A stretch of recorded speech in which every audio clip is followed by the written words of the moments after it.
नमस्कार. आज आपण उपवासासाठी 9 दिवसांचे 9 पदार्थ बघत आहोत. त्यातील पहिला पदार्थ बघूया. आता हा पदार्थ तयार करण्यासाठी इथे मी 1 वाटी भगर घेतलेली आहे. भगरला वरई देखील म्हटलं जातं. आता ही भगर आपल्याला गॅसच्या अगदी मंद आचेवरती रंग चेंज न होऊ देता भाजून घ्यायची आहे. तुम्ही बघू शकता इथे मी ही भगर भाजून घेतलेली आहे आणि भगर भाजण्यासाठी इथे मला 2 ते 3 मिनिटे एवढा कालावधी लागलेला आहे. गॅस बंद करायचा आणि ही भगर थंड होण्यासाठी एका प्लेटमध्ये काढून घ्यायची आहे. भगर पूर्णपणे थंड झाल्यावरती एका मिक्सरच्या भांड्यामध्ये घालायची आणि याची आपल्याला अगदी बारीक अशी पावडर ही तयार करून घ्यायची आहे. बघू शकता अशा पद्धतीने. आता कढईमध्ये 2 छोटे चमचे तेल घालून घ्यायचे. तेल गरम झालं, यामध्ये 1 चमचा जिरं घालून घेतलं. जिरं जर उपवासासाठी खात असाल तरच तुम्ही यामध्ये घालू शकता. 2 हिरव्या मिरचीचे काप घालून घेतले आणि 1 चमचा आल्याची पेस्ट घातली. आता 1 ते 2 सेकंद हे सर्व जिन्नस आपल्याला तेलावरती चांगले परतून घ्यायचे आहे. याला परतून घेतलं, यामध्ये आता आपल्याला पाणी घालून घ्यायचे. ज्या वाटीने आपण भगर घेतली होती त्याच वाटीने इथे आपल्याला 1.5 वाटी पाणी घालायचे. यामध्ये चवीप्रमाणे मीठ घालायचं. याला मिक्स करून घ्यायचं आणि या पाण्याला आपल्याला एक खडखडून उकळही काढून घ्यायची आहे. आता इथे पाण्याला खडखडून उकळ आलेली आहे. गॅसची फ्लेम अगदी स्लो करायची आहे आणि आता आपण जी भगरचं पावडर तयार करून घेतलेलं होतं तर ते यामध्ये घालायचे. हे पावडर घालताना असं थोडं थोडं घालायचे म्हणजे या पावडरच्या गुठळ्या तयार होणार नाही. आता उरलेलं जेवढं पावडर शिल्लक राहिलेलं आहे तर ते सुद्धा यामध्ये घालून घ्यायचं आणि याला चांगलं मिक्स करून घ्यायचं. आता हे मिश्रण आपल्याला कढईपासून वेगळं होईपर्यंत आणि याचा छान गोळा तयार होईपर्यंत शिजवून घ्यायचे. इथे मी हे मिश्रण शिजवून घेतलेलं आहे आणि तुम्ही बघू शकता मिश्रण पूर्ण कढईपासून वेगळं होत आहे आणि या मिश्रणाचा गोळा देखील तयार होत आहे. मिश्रण इथे आपलं हे तयार झालेलं आहे. गॅस पूर्णपणे बंद करून घ्यायचा आहे आणि यावरती झाकण ठेवायचे आणि एक वाफ यावरती आता काढून घेऊया. मिश्रणावरती एक वाफ येत आहे तोपर्यंत आपण दह्याची चटपटीत चटणी तयार करून घेऊया. 1 वाटी दही घेतलेलं आहे. यामध्ये 2 चमचे साखर घालून घ्यायचे. आता ही साखर दह्यामध्ये चांगली मिक्स करून घ्यायची आणि दही आपल्याला स्मूथ होईपर्यंत फेटून घ्यायचे. बघू शकता अशा पद्धतीने. आता या दह्याला फोडणी देणार आहोत तर त्यासाठी 2 चमचे तेल गरम करून घेतलं. यामध्ये अर्धा चमचा जिरं घातलं. 1 हिरव्या मिरचीचे काप यामध्ये घालून घेतले आणि 1 चमचा शेंगदाण्यांचा कूट घालून घेतला. शेंगदाण्यांचा कूट घातल्यामुळे या पदार्थाला चव खूप छान येते. यामध्ये चवीप्रमाणे मीठ घालून घेतलं आणि हे सर्व जिन्नस मिक्स करून घेतले. आता ही तयार करून घेतलेली फोडणी आपल्याला गरम असतानाच लगेच या दह्यावरती घालून घ्यायचे आणि याला मिक्स करून घ्यायचे. तयार झाली इथे आपली ही दह्याची चटणी. चवीला अगदी मस्त लागते आणि गोड आंबट तिखट चवीची तयार होते. आता चटणी तयार होत होती तोपर्यंत इथे आपल्या या मिश्रणावरती देखील छान वाफ आलेली आहे. याला एका ताटामध्ये थंड होण्यासाठी काढून घ्यायचे. मिश्रण पूर्णपणे थंड झाल्यावरतीच यामध्ये 2 चमचे दही घालायचं आहे आणि पाव वाटी यामध्ये आपल्याला राजगिऱ्याचं पीठ घालायचं आहे. राजगिऱ्याच्या पिठामुळे या पदार्थाला चव खूप छान लागते आणि या पदार्थाची चव देखील दुपटीने वाढते. आता एक मध्यम आकाराचा उकडून घेतलेला बटाटा यामध्ये किसून घातला. आता हे सर्व जिन्नस आपल्याला चांगले मिक्स करून घ्यायचे आणि याचा आपल्याला गोळा हा मळून घ्यायचा आहे. बघू शकता अशा पद्धतीने. आता या मिश्रणापासून आपल्याला मेदू वडे तयार करायचे आहे. तर ज्या साईजचा तुम्हाला वडा बनवायचा असेल तेवढं मिश्रण हातामध्ये घ्यायचं. याला सुरुवातीला असा गोलाकार शेप देऊन घ्यायचा आणि याला टिक्कीसारखं प्रेस करून घ्यायचे. आता बोटाला तेल लावून घ्यायचं आहे आणि या वड्याला अशा पद्धतीने होल हे तयार करून घ्यायचं आहे. बघू शकता इथे आपला हा मेदू वडा तयार झालेला आहे. अशाच पद्धतीने मी सर्व वडे हे तयार करून घेतले. आता आपण हे वडे फ्राय करून घेऊया. तर त्यासाठी तेल गरम करून घेतलं. यामध्ये हे वडे घालून घ्यायचे. हे वडे आपल्याला गॅसच्या मीडियम फ्लेमवरती क्रिस्पी आणि कुरकुरीत होईपर्यंत फ्राय करून घ्यायचे. वडे एका साईडने फ्राय झाल्यावरती याला अशा पद्धतीने उलटून घ्यायचे आणि दुसऱ्या बाजूने देखील हे वडे आपल्याला फ्राय करून घ्यायचे. इथे मी हे वडे फ्राय करून घेतलेले आहे. आता आपण यांना काढून घेऊया. बघू शकता मस्तसे क्रिस्पी कुरकुरीत असे हे मेदू वडे इथे आपले तयार झालेले आहे. वड्यांना रंग खूप छान आलेला आहे आणि तुमच्या लक्षात आलं असेल हे वडे अजिबात तेलकट तयार झालेले नाहीये. इथे मी हे सर्व वडे फ्राय करून घेतलेले आहे. तुम्ही हा वडा बघा काय मस्त क्रिस्पी आणि कुरकुरीत तयार झालेला आहे. वड्याला रंग सुद्धा खूप सुरेख आलेला आहे. हे वडे चवीला अगदी भन्नाट लागतात आणि मस्त असे आतून पोकळ तयार होता. अशा पद्धतीने एकदा ट्राय करून बघा.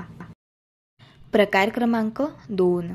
हा पदार्थ तयार करण्यासाठी इथे मी मोठ्या साईजची 4 कच्ची केळी घेतलेली आहे। ही केळी 2-3 वेळेस मी पाण्याने स्वच्छ धुवून घेतलेली आहे। आता आपल्याला या केळीची साल काढून घ्यायची आहे, त्यामुळे सुरुवातीला या केळीवरती सुरीने अशा पद्धतीने आपल्याला मार्किंग करून घ्यायची आहे। अशी केळीवरती मार्किंग करून घेतल्यामुळे केळीची साल अगदी सहज आणि अलगद निघली जाते। आता आपण या केळीची साल काढून घेऊया। तर अशा पद्धतीने आपल्याला बोटांनी ही साल काढून घ्यायची आहे आणि तुम्ही बघू शकता अगदी व्यवस्थित अशी अलगद ही साल केळीपासून वेगळी होत आहे। इथे मी या केळीची साल ही काढून घेतलेली आहे। आता साल काढून घेतल्यानंतर लगेच आपल्याला ही केळी पाण्यामध्ये घालायची आहे। तर त्यासाठी इथे मी पाणी घेतलंय। या पाण्यामध्ये आपल्याला मीठ घालून घ्यायचंय आणि पाणी चांगलं मिक्स करून घ्यायचंय। आता या मिठाच्या पाण्यामध्ये आपल्याला ही केळी घालून घ्यायची आहे। अशी ही केळी मिठाच्या पाण्यामध्ये घातल्यामुळे केळी अजिबात काळी पडत नाही। याच पद्धतीने मी सर्व केळी या मिठाच्या पाण्यामध्ये घालून ठेवलेली आहे। आता केळी कट करून घ्यायची आहे। तर केळी कट करताना पाण्यातून काढल्यानंतर तिला पूर्णपणे कापडाने पुसून घ्यायचं आणि नंतरच केळीचे काप करून घ्यायचे। आता केळीचे काप इथे मी करून घेतलेले आहे। केळीचे काप करताना एक गोष्ट लक्षात ठेवायची, 5 रुपयाचा कॉइन असतो त्या जाळीची ही केळी आपल्याला कट करून घ्यायची। इथे आपण केळीची भाजी बनवत आहोत। जर आपण ही केळी खूप पातळ कट केली तर भाजीचा लद्दा होतो, त्यामुळे थोडीशी जाडसर अशी आपल्याला ही कट करून घ्यायची। आता इथे मी तेल गरम करून घेतले, यामध्ये 1 चमचा जिरं घालून घेतलं। आता हे कट करून घेतलेले केळीचे काप आपल्याला कढईमध्ये घालून घ्यायचे। हे काप आपल्याला 1 ते 2 सेकंद चांगले तेलावरती परतून घ्यायचे आहे। इथे मी हे काप परतून घेतलेले आहे। आता यावरती झाकण ठेवायचं आणि हे काप आपल्याला गॅसच्या अगदी मंद आचेवरती 6 ते 7 मिनिटे शिजवून घ्यायचे। पण एक गोष्ट लक्षात ठेवायची, या 6 ते 7 मिनिटांमधून 2-2 मिनिटांनी आपल्याला यावरचे झाकण काढायचे आणि हे काप मिक्स करून घ्यायचे, म्हणजे हे काप तळाला चिटकणार नाही किंवा जळणार नाही। इथे मी हे काप बरोबर 6 ते 7 मिनिटं गॅसच्या अगदी मंद आचेवरती शिजवून घेतलेले आहे। तुम्ही बघू शकता मस्त असे आपले हे जे केळीचे काप आहे तर ते शिजले गेलेले आहे। आता आपण हे काप शिजले आहे की नाही ते चेक करून घेऊया।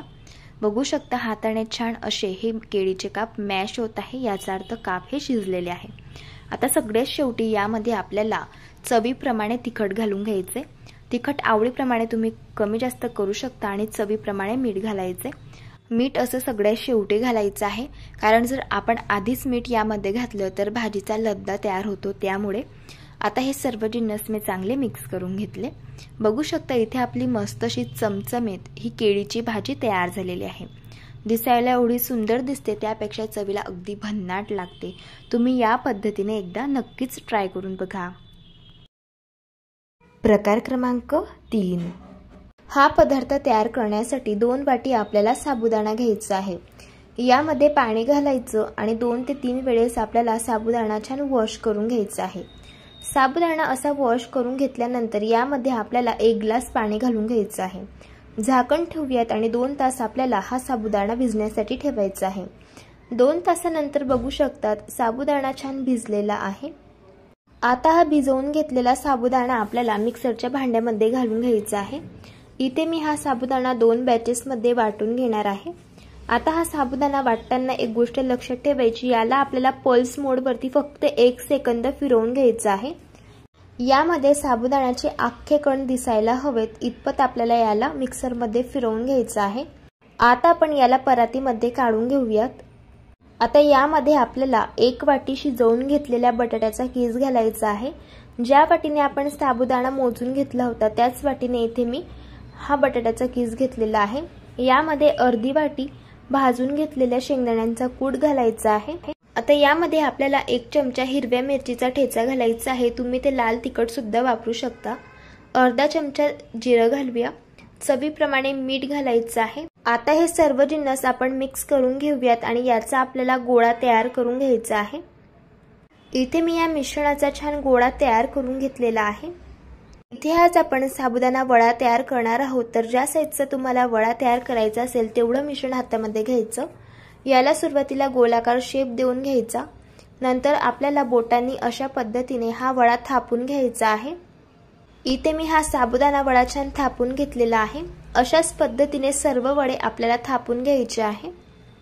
आता हे वडे फ्राय करण्याआधी आपल्याला एक चटपटीत दह्याची चटणी तयार करून घ्यायची आहे। त्यासाठी मिक्सरच्या भांड्यामध्ये अर्धी वाटी दही घालायचं आहे। 2 चमचे आपण यामध्ये भाजून घेतलेल्या शेंगदाण्यांचा कूट घालून घेऊयात। 2 हिरव्या मिरच्या घालत आहे। तिखट आवडीप्रमाणे तुम्ही कमी जास्त करू शकता। पाव चमचा भाजून घेतलेल्या जिऱ्याची पावडर घालायची आहे। 2 चमचे साखर घालायची आहे।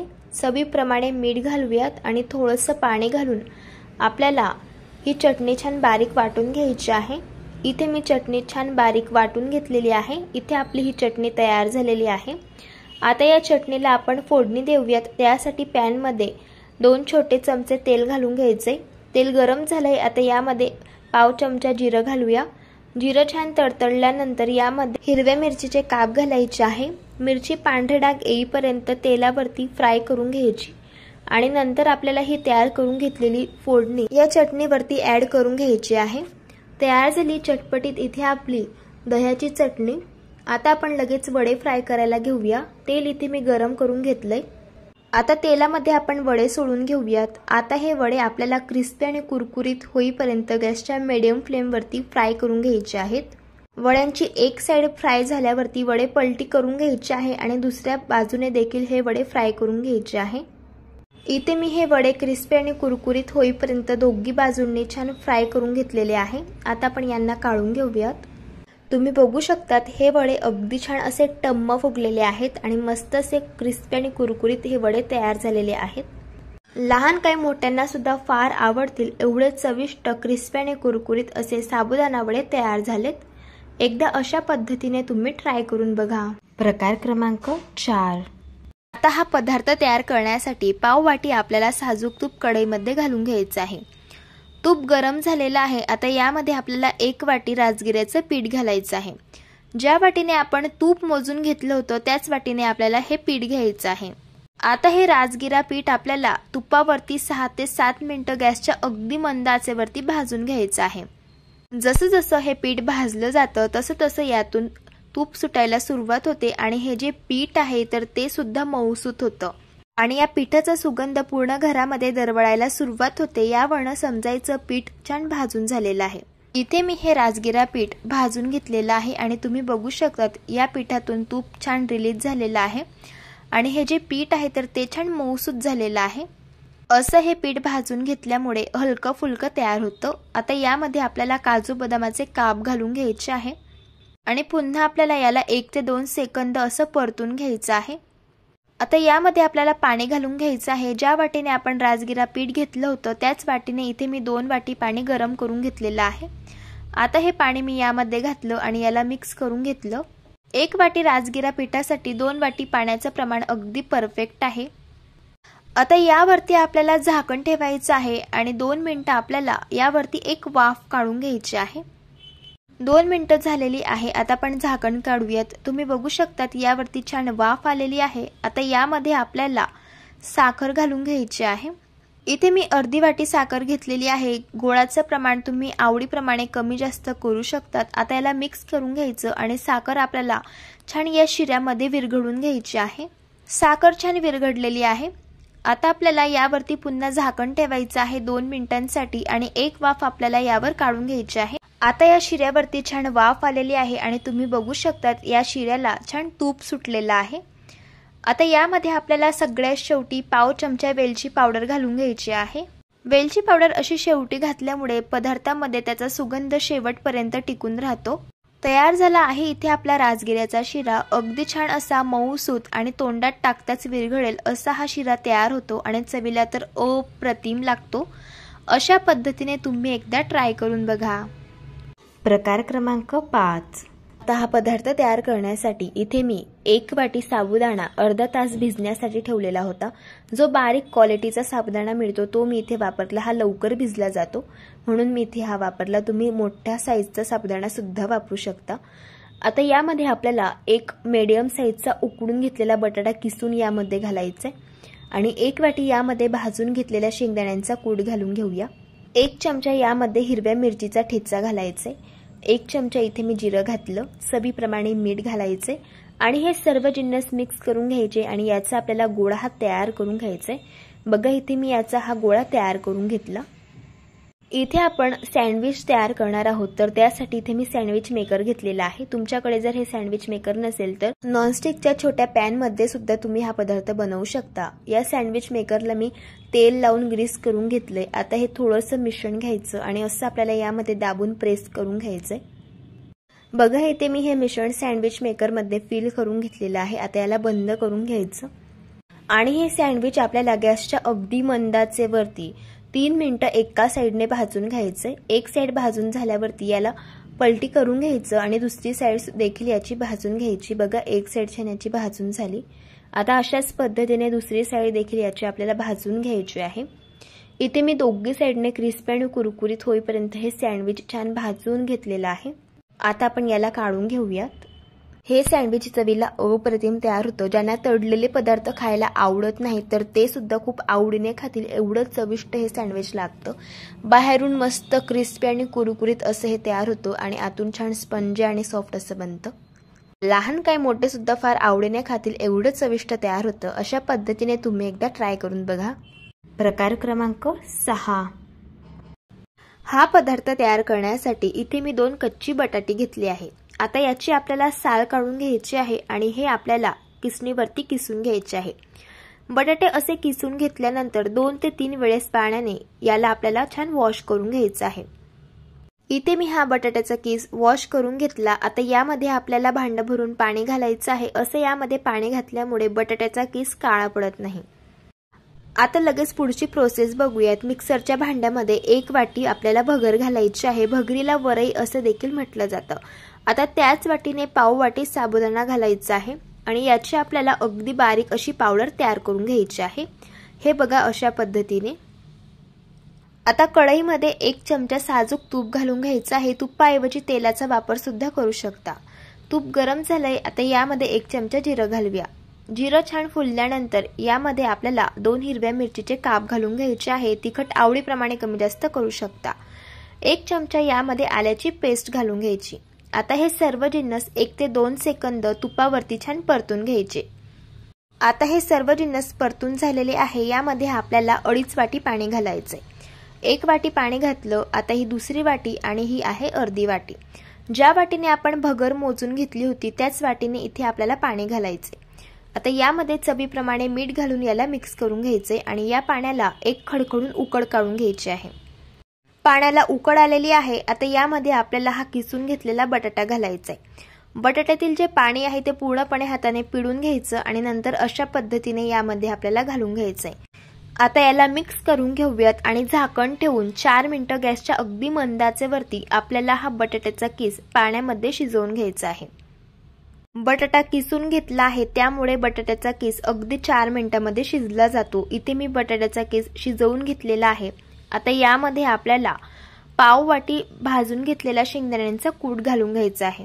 शेंगदाण्यांचा कूट घातल्यामुळे या पदार्थाला चव खूप छान येते। आता यामध्ये पाव वाटी आपल्याला राजगिरा पीठ घालून घ्यायचं आहे आणि याला मिक्स करून घेऊया। आता यामध्ये आपल्याला तयार करून घेतलेलं भगर आणि साबुदाण्याचं पीठ घालायचं आहे। हे पीठ 2 बॅचेस मध्ये घालून घ्यायचं। असं थोडं थोडं पीठ घातल्यामुळे पिठाच्या गुठळ्या होत नाही आणि अगदी स्मूथ असं हे मिश्रण तयार होतं। आता उरलेलं पीठ सुद्धा यामध्ये घालून घ्यायचं आणि याला मिक्स करून घ्यायचं आहे। आता या मिश्रणाचा गोळा होईपर्यंत आणि हे मिश्रण कढईपासून पूर्णपणे वेगळं होईपर्यंत 2 ते 3 मिनिटं आपल्याला सतत मिक्स करत शिजवून घ्यायचं आहे।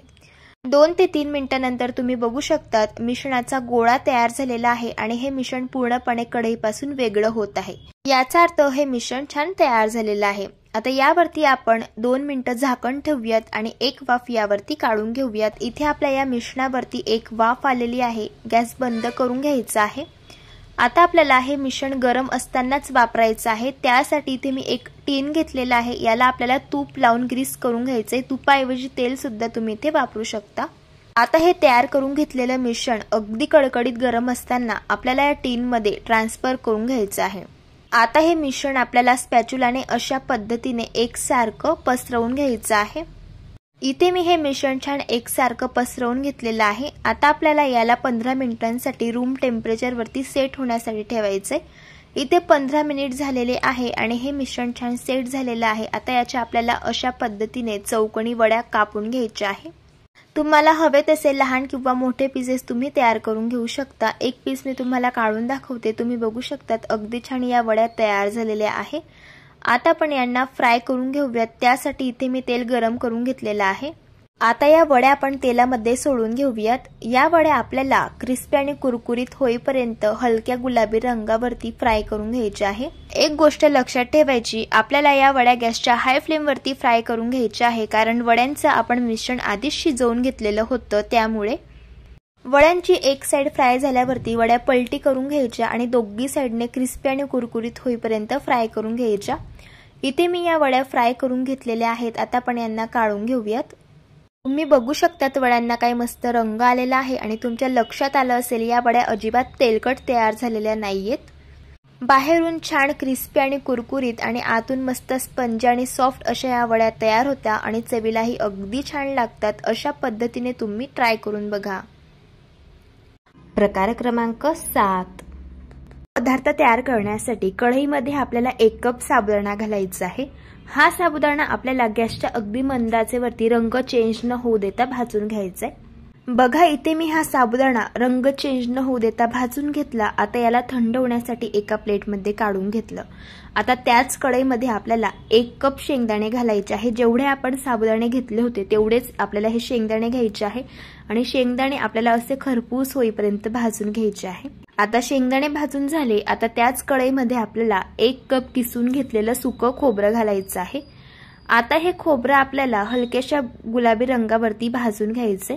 बघा इथे मी हे खोबरं भाजून घेतलं। आता याला देखील आपण एका प्लेटमध्ये थंड होण्यासाठी काढून घेऊया। आपण साबुदाणा भाजून घेतला होता। साबुदाणा पूर्णपणे थंड झालेला आहे। आता याला एका मिक्सरच्या भांड्यामध्ये काढून घ्यायचं आहे आणि याची आपल्याला अगदी बारीक अशा पद्धतीची पावडर ही तयार करून घ्यायची आहे। आता त्याच आपल्याला मिक्सरच्या भांड्यामध्ये शेंगदाणे घालून घ्यायचे आहे। शेंगदाण्यांची मी साल काढून घेतलेली आहे। आता या शेंगदाण्यांचा देखील आपल्याला बारीक असा कूट तयार करून घ्यायचा आहे। इथे आपल्याला शेंगदाणे आणि साबुदाणेच बारीक करून घ्यायचे आहे। खोबरं बारीक करण्याची गरज नाहीये, कारण आपण त्याला किसून घेतलेलं आहे। सेम कढईमध्ये आपल्याला 5 छोटे चमचे तूप घालून घ्यायचं आहे। बघा तूप छान गरम झालं। आता यामध्ये ही जी साबुदाण्याची पावडर आहे आपण तयार केलेली ती घालून घ्यायची आहे। आता ही साबुदाण्याची पावडर गॅसच्या अगदी मंद आचेवरती 4 ते 5 मिनिटं आपल्याला सतत मिक्स करत भाजून घ्यायची आहे। ही पावडर जशी जशी भाजली जाते तसं तसं यातून सुगंध रिलीज व्हायला सुरुवात होते आणि या पावडरचं टेक्स्चर सुद्धा आपला जसा बारीक रवा असतो तशा पद्धतीचं दिसायला लागतं। यावरनं समजायचं ही पावडर भाजून झाली। बघा इथे मी ही पावडर भाजून घेतलेली आहे। या पावडर मधून छान असा सुगंध रिलीज होत आहे आणि सांगितल्याप्रमाणे या पावडरचं जे टेक्स्चर आहे तर ते सुद्धा रव्यासारखं रेवाळ दिसत आहे। आता ही साबुदाण्याची पावडर भाजून झाली। हिला एका प्लेटमध्ये थंड होण्यासाठी आपल्याला काढून घ्यायचंय। इथे मी याला थंड करून घेतलेला आहे। आता यामध्ये आपल्याला शेंगदाण्यांचा हा तयार करून घेतलेला कूट घालून घ्यायचंय। आपण खोबरं भाजून घेतलेलं होतं तर ते सुद्धा यामध्ये घालायचं आहे। इथे आपण 1 कप साबुदाणे, 1 कप शेंगदाणे आणि 1 कप खोबरं घेतलेलं होतं। त्यासाठी बरोबर 1 कप इथे मी गूळ घेतलेला आहे। गोळाचं प्रमाण आवडीप्रमाणे कमी जास्त करू शकता। आता हे सर्व जिन्नस आपल्याला मिक्स करून घ्यायचेत। आपण यापासून लाडू तयार करत आहोत, तर मिश्रणाला बाइंडिंग येण्यासाठी आपल्याला हे मिश्रण मिक्सरच्या भांड्यामध्ये घालून घ्यायचंय। आता हे मिश्रण आपल्याला 2 मिनिटं मिक्सरमध्ये फिरवून घ्यायचं आहे। इथे मी हे मिश्रण मिक्सरमध्ये फिरवून घेतलेलं आहे। असं हे मिश्रण फिरवून घेतल्यामुळे या मिश्रणाला ओलसरपणा येतो आणि त्यामुळे आपले जे लाडू असतात तर ते छान वळले जातात। त्याच पद्धतीने सर्व मिश्रण मी मिक्सरला फिरवून घेतलेलं आहे। आता यामध्ये आपल्याला 1 चमचा वेलची पावडर घालून घ्यायची आहे। बारीक कापून घेतलेले बदामाचे काप आणि काजूचे काप घालायचे आहे। ड्रायफ्रुट्स तुम्ही आवडीप्रमाणे कमी जास्त करू शकता। आता हे सर्व जिन्नस हाताने चांगले मिक्स करून घ्यायचे। बघा मी याला मिक्स करून घेतलं। आता थोडंसं मिश्रण हातामध्ये घ्यायचं आणि अशा पद्धतीने आपल्याला याचे लाडू वळून घ्यायचे आहे। इथे आपण हे मिश्रण मिक्सरला फिरवून घेतलेलं होतं, त्यामुळे बघू शकता मस्त असा हा लाडू बांधला जातो। छान असा गोलाकार इथे आपला हा लाडू तयार झालेला आहे। त्याच पद्धतीने मी हे सर्व लाडू तयार करून घेतले। हे लाडू अप्रतिम असे तयार होतात आणि चवीला अगदी भन्नाट लागतात। तोंडात टाकताच हे लाडू विरघळतात, एवढे चविष्ट तयार होतात। अशा पद्धतीने तुम्ही एकदा ट्राय करून बघा। प्रकार क्रमांक 8। इथे मी 1 वाटी भगर घेतलेली आहे। भगर 2-3 वेळेस पाण्याने छान वॉश करून घेतली। नंतर पाणी बुडेल इतपत यात पाणी घातलं आणि 2 तास ही भगर मी छान भिजवून घेतलेली आहे। आता या भगरमधील पूर्ण पाणी आपल्याला सेपरेट करून घ्यायचं आहे आणि मिक्सरच्या भांड्यामध्ये अशा पद्धतीने घालून घ्यायचे आहे। थोडंसं पाणी घालून अशा पद्धतीने बारीक आपल्याला याची पेस्ट तयार करून घ्यायची आहे। आता इथे मी एक मोठ्या साईजचा उकडून घेतलेला बटाटा घेतलेला आहे, त्याची साल मी काढून घेतलेली आहे। 2 हिरवी मिरची घेतली आहे आणि पाव वाटी भाजून घेतलेले शेंगदाणे घेतले। हे सर्व जिन्नस मिक्सरच्या भांड्यामध्ये घातले, थोडंसं पाणी घालून बारीक अशा पद्धतीने याची पेस्ट तयार करून घेतली। बारीक वाटून घेतलेल्या भगरीच्या मिश्रणामध्ये तयार करून घेतलेली पेस्ट ॲड करून घेतली। यामध्ये चवीप्रमाणे मीठ घातलं आणि थोडंसं पाणी घालून याला मिक्स करून घेतलं। जसं डोस्यांचं बॅटर असतं तशा पद्धतीचं आपल्याला याचं बॅटर ठेवायचं आहे। इथे आपलं हे बॅटर तयार झालेलं आहे। डोसा तयार करण्यासाठी तवा छान गरम करून घेतला, याला तेल लावून घेतलं। थोडंसं पाण्याचा शिपका आपल्याला अशा पद्धतीने तव्यावरती घालून घ्यायचा आहे आणि नंतर आपल्याला टिश्यू पेपरने तवा छान पुसून घ्यायचा आहे। ही प्रोसेस फॉलो केल्यामुळे तव्याला डोसे चिटकत नाही किंवा फाटत नाही आणि अगदी मस्त असे डोसे तयार होतात। आता तव्यावरती 2 पळी डोस्यांचं बॅटर घालून घेतलं आणि याला छान पसरवून घेतलं। डोस्याची एक साइड छान भाजत आल्यावरती वरची बाजू अशा पद्धतीने कोरडी होते, याला तेल लावून घ्यायचं आहे आणि डोसा पलटी करून घ्यायचा आहे। अशाच पद्धतीने मी डोस्याची दुसरी साइड सुद्धा छान भाजून घेतलेली आहे। तयार झाला इथे आपला स्पंजी आणि सॉफ्ट असा हा डोसा। मस्त छान जाळीदार असे हे डोसे तयार होतात आणि चवीलाही अगदी छान लागतात। अशा पद्धतीने तुम्ही एकदा ट्राय करून बघा। प्रकार क्रमांक 9, 1 कप इथे आपल्याला भगर घ्यायची आहे। एका मिक्सरच्या भांड्यामध्ये याला घालूयात आणि याची आपल्याला पावडर करायची आहे। तर याची जास्त बारीक पावडर करायची नाही, जसा बारीक रवा असतो तशा पद्धतीने आपल्याला भगरची पावडर करायची आहे। अगदी परफेक्ट। आता याला एका बाउलमध्ये काढून घेऊयात। इथे मी एक छोट्या साईजचा कच्चा बटाटा कट करून घेतलेला आहे, याला एका मिक्सरच्या भांड्यामध्ये घालूयात आणि पाणी न घालता याची आपल्याला पेस्ट तयार करून घ्यायची आहे। तयार करून घेतलेली ही पेस्ट भगरच्या मिश्रणामध्ये घालूयात। यामध्ये अर्धा कप आपल्याला दही घालायचं आहे, चवीप्रमाणे मीठ घालूयात आणि हे सर्व जिन्नस सुरुवातीला मिक्स करून घेऊयात। यावरनं आपल्याला अंदाजा येईल यामध्ये आपल्याला किती पाणी घालायचं आहे। हे पहा, इथे मी हे छान मिक्स करून घेतलेलं आहे, अगदी परफेक्ट। आता यामध्ये थोडंसं आपल्याला पाणी घालायचं आहे कारण हे बॅटर खूप घट्टसर आहे आणि छान याला पुन्हा आपण मिक्स करून घेऊयात। तर तुम्ही याची थिकनेस बघून घ्या, अशा पद्धतीची आपल्याला ठेवायची आहे। यामध्ये मी फक्त अर्धा कप पाणी एवढं वापरलेलं आहे। यावरती झाकण ठेवूयात आणि 20 मिनिटांसाठी रेस्ट करून घेऊयात बॅटर। 20 मिनिट झालेले आहे, पुन्हा आपण बॅटर छान फेटून घेऊयात। जर तुम्हाला इडलीचं हे बॅटर थोडं घट्ट वाटत असेल तर यामध्ये थोडं पाणी घालून तुम्ही याची थिकनेस ॲडजस्ट करून घेऊ शकतात, पण मला हे बॅटर अगदी परफेक्ट वाटत आहे। तुम्ही याची थिकनेस बघून घ्या, अशा पद्धतीची आहे। अगदी पाव चमचा यामध्ये आपण बेकिंग सोडा घालूयात आणि छान याला मिक्स करून घ्यायचं आहे। इथे आपलं इडलीचं बॅटर तयार झालेलं आहे। आता इथे मी इडली मोल्डला तेल लावून ग्रीस करून घेतलेलं आहे। यामध्ये आता आपण मिश्रण ॲड करून घेऊयात। अशाच प्रकारे सर्व इडली मोल्ड आपल्याला तयार करून घ्यायचे आहे।